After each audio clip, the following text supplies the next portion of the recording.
alunos, tudo bem?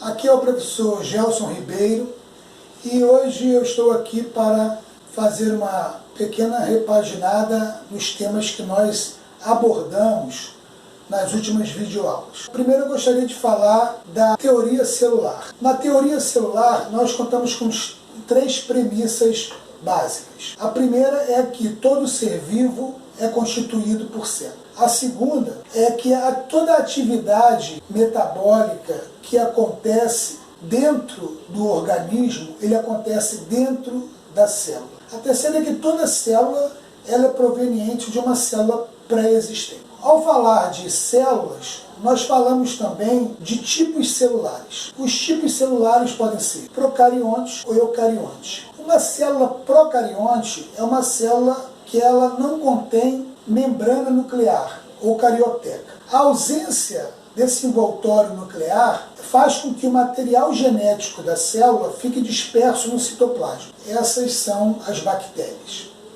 Os organismos eucariontes são aqueles que, diferentemente dos procariontes, contêm carioteca, ou membrana nuclear, então seu material genético está delimitado por uma membrana. Nós falamos também das células com relação ao seu número. Os organismos podem ser, então, unicelulares ou multicelulares. Os organismos unicelulares são aqueles formados por uma única célula. E os organismos multicelulares, ou pluricelulares, como queira, são formados por diversas células. Nós temos representantes unicelulares, temos as bactérias, temos os protozoários, temos algumas algas que são unicelulares, temos alguns fungos que são unicelulares, né? E temos plantas, animais, grupos de fungos multicelulares e algas também que são multicelulares. Falamos aqui sobre a questão da nutrição, de como os organismos obtêm o seu alimento, a sua nutrição. Os organismos são assim divididos em autótrofos ou heterótrofos. Os organismos autótrofos são aqueles que sintetizam seu próprio alimento.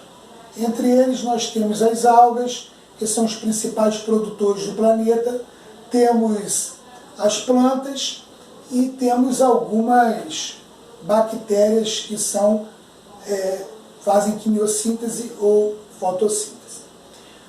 E com relação aos organismos heterótrofos, nós temos todos os outros organismos não citados e há uma diferença entre alguns heterótrofos. Os seres humanos, por exemplo, são heterótrofos por digestão, ou seja, contam com um aparelho digestório que realizam a digestão dos alimentos para posterior aproveitamento dos nutrientes. Temos fungos que são heterótrofos por absorção, né? Ou seja, eles liberam enzimas que fazem a digestão do alimento de uma forma extracorpórea, absorvendo depois os nutrientes oriundos dessa digestão. Falamos com relação à célula ainda sobre a troca do material extracelular e intracelular. A membrana plasmática, que é o envoltório que separa o meio intracelular do extracelular, ela tem permeabilidade seletiva e dessa forma ela controla o que entra e o que sai da célula. Essa troca de material, ela pode ser uma troca ativa, né, um transporte ativo, ou seja, com gasto de energia, ou transporte passivo, ou seja, sem gasto energético. Na troca passiva, nós citamos a osmose, a difusão simples e a difusão facilitada.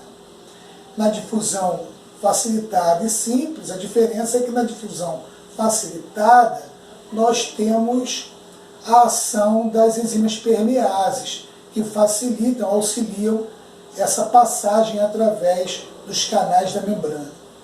Na troca do transporte ativo, nós temos como exemplo a bomba de sódio e potássio, que é uma troca ativa, ou seja, com gasto de energia, porque ela atua contra o gradiente de concentração. Temos também na tireoide células que fazem a absorção do iodo para a célula da tireoide. Também é um tipo de transporte ativo. Avançamos para as organelas celulares, que ocupam mais de 50% aí do citoplasma celular. Entre as organelas nós falamos sobre mitocôndrias, que são responsáveis pela produção de energia, respiração celular. Falamos de complexo golgiense, ou complexo de Golgi, que faz o armazenamento dos produtos sintetizados na célula. Falamos de retículo endoplasmático granular, antigamente conhecido como rugoso, que pela presença de ribossomos aderidos à sua membrana, ele produz proteína, assim como os ribossomos também são organelas celulares que se encontram soltas no citoplasma e realizam síntese de proteína. Falamos de lisossomos, que atuam na digestão intracelular, ou de organelas que já estão velhas dentro da célula, né? Ou de algum agente estranho que invadiu a célula. Falamos de cloroplastos nas células vegetais, que armazenam clorofila e com isso realizam fotossíntese. Falamos da presença de flagelos, que auxiliam a movimentação e captura de alimentos.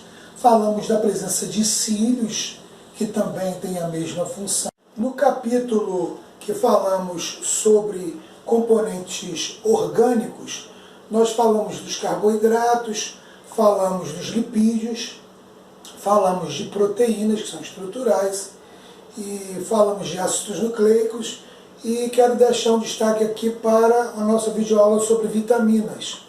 Falamos sobre vitaminas hidrossolúveis, que são basicamente as vitaminas do complexo B e a vitamina C.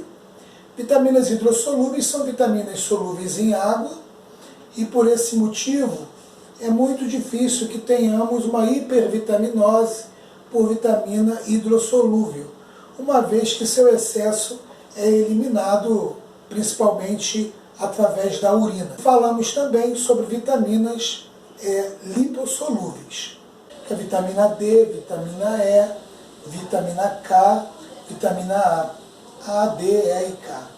A vitamina K ela é produzida também no intestino, através de bactérias intestinais.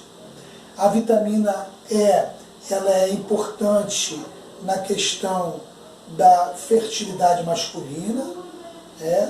A vitamina A, como já disse, com relação a evitar a questão da cegueira noturna.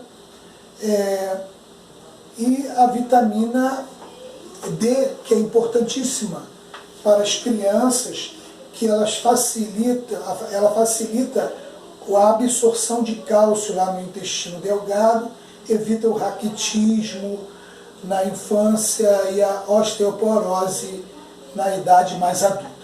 Então, pessoal, é isso para hoje.